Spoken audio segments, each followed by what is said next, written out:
Dress ఎవరిది? నాది. అన్నయ్యది దొంగ. ఏం తింటున్నావు తల్లి? గుడ్డు. ఎట్లుంది? బాగుంది. తిను. నువ్వు అమ్మాయివా అబ్బాయివా? అబ్బాయి. అబ్బాయివా? ఆ. సరే.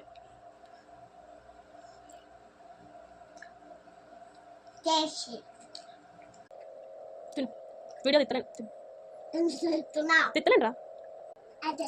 బాగుంది. ఇదైతే స్కూల్ పోతున్నా. మొక్కలు కేసి. ఎవరు? మీ మమ్మీ? లేదా తింటున్నా.